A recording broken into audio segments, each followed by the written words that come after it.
जी, आपके सामने स्क्रीन पर सवाल है जो 3 नंबर के हमेशा परीक्षाओं में इस तरह के सवालें पूछी जाती है। प्रथम कोट अभिक्रिया से है, रसायन बलगत किस पाठ से है। तो ऐसे सवाल देखिए और आप एग्जाम में 3 नंबर अपना क्लियर करिए। घबराने की बात नहीं है जी, कोई ज़रूरत नहीं है। इस सवाल को आपको चुटकियों में आएगा। देखिए, एक प्रथम कोट की अभिक्रिया 10 मिनट में 20% पूर्ण होती है, 75% पूर्ण होने में कितना समय लगेगा। ये सवाल आपके सामने है आपकी स्क्रीन पे। बहुत ही सिंपल तरीके से बताएंगे। पहले प्रथम कोट अभिक्रिया के लिए जो सूत्र होता है आज उसको हम जान लेते हैं। क्या होता है प्रथम कोट अभिक्रिया के लिए? वेग स्थिरांक K इज इक्वल 2.303/T। उसके बाद log A/A-x बेस 10 के सूत्र होता है प्रथम कोट अभिक्रिया के लिए। अब यहाँ पर आप समझिए कि पहले स्टेप को क्यों समझना है। एक प्रथम कोट की अभिक्रिया 10 मिनट में 20% पूर्ण हो रही है। कितना प्रतिशत? 20%। कितने मिनट में? 10 मिनट में। अभिक्रिया 100 थी, 20% आपकी पूर्ण हो रही है। अभिक्रिया कितनी थी? आपके 100 थी और पूर्ण कितनी हो रही है? 10% आपकी अभिक्रिया जी पूर्ण हो रही है। इसको आपको समझना है जी। अब 20% पूर्ण हो रही है तो आपका ए का जो मान है भैया समझिए कितना है? 100 है। कितना है? 100। अब ये जो 20% पूर्ण हो रही है x बराबर क्या हो जाएगा? 20 हो गई। अब कितना समय लग रहा है? t बराबर आपको कितना दिया गया है जी? t बराबर आपका दिया गया है 10 मिनट। पहले इतना भी समझिए, एक प्रथम कोट की अभिक्रिया 10 मिनट में, तो हमने 10 मिनट में लगा दिया। अब 20% पूर्ण अर्थात x जो होता है जितनी अभिक्रिया हो जाती है उसका मान है, तो 20% हो रही है। कितने में? 100 प्रति माने 1 7 माने 100 अर्थात 100 में हो रही है ना जी। तो वही चीज समझिए, जब भी डियर परसेंटेज में दिया तो एक मान हमेशा 100 आपको रखना है जी। अब के बराबर इसको रखिए 2.303/T का मान कितना भैया जी? 10 रखो। log उसके बाद ए का मान 100/100 -20 हो जाएगा जी।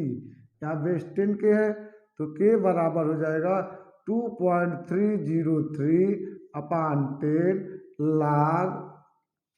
उसके बाद यहाँ पर देखिए 100 क्या हो जाएगा? 100 में से 20 गए 80, एक जीरो से एक जीरो उड़ा देली, उड़ गई। अब क्या बच रहा है? के इज इक्वल बचा आपको 2.303/10। कभी भी इसको काटो मत, क्योंकि log 2 का मान ऑलरेडी पता होता है, log 10 का मान ऑलरेडी हमें आपको पता होता है, इसलिए काटना नहीं चाहिए। इसको तुरंत लोगों log m/n का सूत्र लगाओ। 10/8 m/n का सूत्र क्या होता है? log 10 minus log 8। कहाँ से? अब आप इसको समझना है कहाँ से होता है भैया, क्योंकि चूंकि log m/n बराबर सूत्र होता है log m minus log n, अर्थात log में एक बार अंश को लिख दो, माइनस लगा के log में एक बार हर को लिख दो। उससे अब मैंने अंश को एक बार लिख दिया, फिर माइनस लगा के log में एक बार हर को लिख दिया। हमने काटा क्यों नहीं? मैंने बताया कि इसका मान के लिए हमेशा सवालों में मान नहीं दिया जाए, तो इसको तो समझिए कि 2 का मान याद होना चाहिए आपको। और उसके बाद log 10 का मान ऑलरेडी 1 होता ही है, इसलिए काटने की जरूरत नहीं है, काटना नहीं है। 2.303/10 log 10 का मान भैया आप यहाँ पर ऐसे चाहे कर दीजिए या ब्रेकेट लगा दीजिए। log 10 को रहने दीजिए कि भैया प्रेम से तुम रहो, भोजन पानी करते रहो। अभी log 8 का थोड़ी बोटी करना है, थोड़ा और ज़्यादा सीना तान के नहीं, तो करो इसका log 8 है तो क्या करोगे? 2 × 2 × 2 क्या वो 2 दूना 4 दूना और कर दिया बोटी। अब इसको कर दियो आप थोड़ा समझिए, इसको मैं 3 बार है तो यहाँ घाते 3 लिख सकता हूँ कि नहीं जी? इस तरह भी लिख सकते हो। अब यहाँ पर आप जानिए चूंकि होता क्या है, log m/n घात में जो चीज होती है उसका सूत्र आगे, घात आगे आ जाता है हमेशा, ध्यान दीजिए ये हो जाता है। घात को आगे मैंने कर दिया।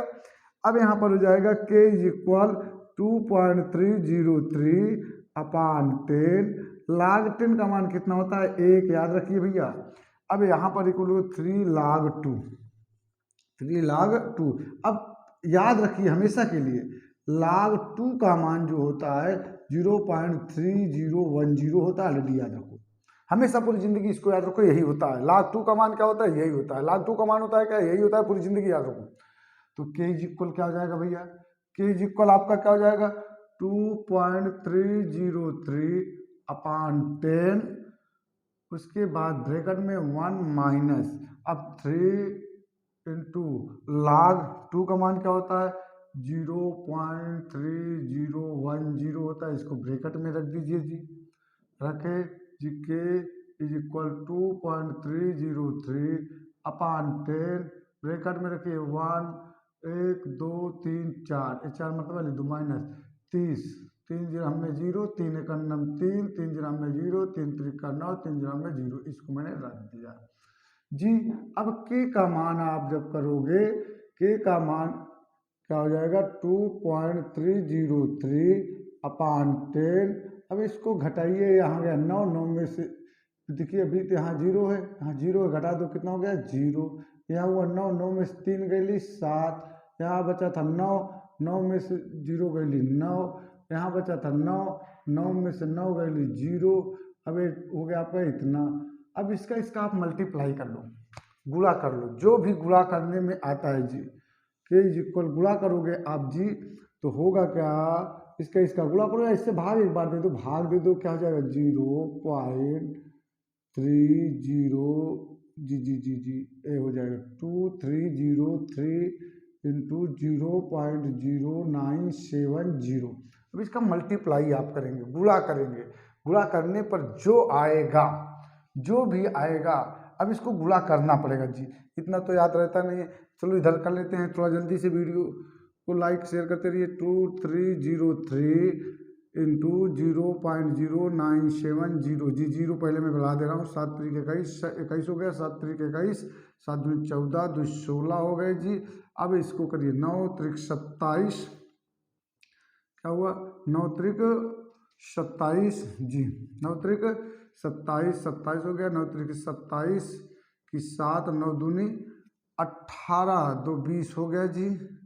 चलिए उसके बाद 0 है, उसको कोई वो नहीं है जी, करिए 0 1 9 2 1 3 7 6 13 1 2 2, यहाँ पर कितने अंक 2 2 4 2 2 4, तो 8 अंक के बाद 2 2 4 2 6 2 8, अर्थात मान इसका जो आएगा के इज इक्वल 0.22 मिनट इनवर्स इसका मान आएगा।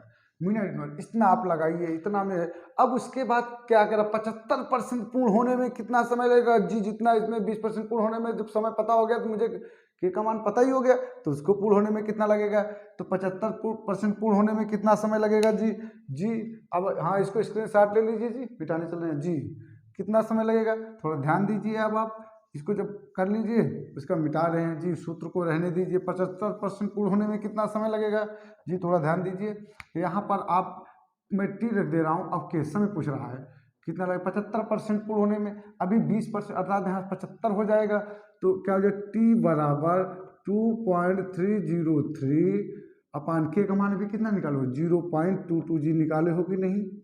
अब लाग यहाँ पर 100% अब क्रिया है, 100 में कितना घटाना है 75 घटाना है जी, तो टी इज इक्वल क्या हो जाएगा 2.303 अपान 0.22 लाग, ये हो जाएगा 100, 100 में से 75 गए कितना होगा जी 25, 25 चौके 100, बहुत तेज करो थोड़ा कैलकुलेशन भैया।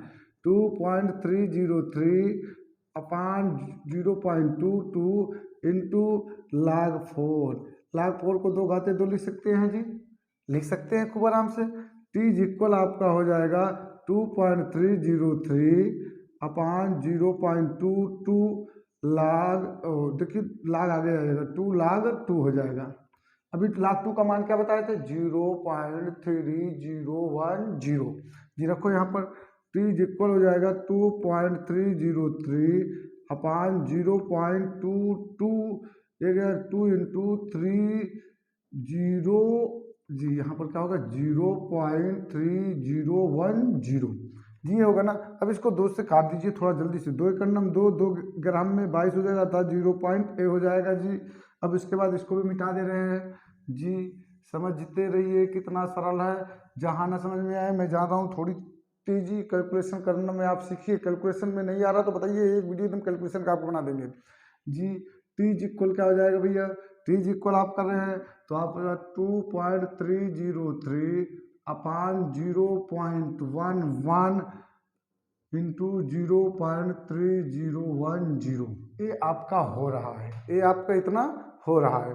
अब इसको कैलकुलेशन करिए जी कितना होता है जी। कैलकुलेशन तो आपको करना ही पड़ेगा ना जी, बिना कैलकुलेशन से कैसे होगा। तो एक कैलकुलेशन करने का मैं सीधा फंडा यहाँ 3 अंक के बाद मैं 0 बढ़ा दूँ जी, कट जाएगा तो आपका क्या हो जाएगा 2303 बटा 110 इंटू 0.3010 जी। यहाँ आप 1000 लगा दो, एक लिख के जय गिनती तय 0 बढ़ा दिया तो टी इज इक्वल हो जाएगा 2303 इंटू 3010 अपान ये हो जाएगा 11 का नाम 11 का 0 1 2 3 4 5 कितना 10 घाते 5 लिख दो, कितना लिख दो 10 घाते 5। अब इसका जब आप गुणा भाग करोगे तो टी बराबर समथिंग आएगा 63.018 मिनट, इतना समथिंग आंसर आएगा। इसका जब आप गुणा करोगे लगभग इतना आंसर आएगा। तो आप देखिए बहुत ही सिंपल होती है। सबसे पहले आपको करना है इस सूत्र को लगाना है, कितने परसेंट पूर्ण, ए हमेशा 100 का मान होता है, एक्स जो जितना पूर्ण हो उसका लिख दो, मल्टीप्लाई करना है। यहाँ पर कितने परसेंट, फिर उसके बाद कितने परसेंट, वहाँ से कभी आपका बेग स्थिरांक के का मान दिया रहेगा तो टी पूछेगा और टी दिया रहेगा तो के पूछेगा, तो उसी अनुसार से आप इसको लगा सकते हो। बहुत ही सिंपल है ये। आपके लिए 3 अंक एग्जाम में 3 अंक दे की जाएगी भैया। समझ में ना आया हो तो पुनः बताना, इसलिए यूपी बोर्ड के एग्जाम में 3 अंक आपको दे जाएगी। इस तरह सवाले श्योर आना है भैया जी। समझिए, देखिए जो कुछ न समझ में आए आप बताइए।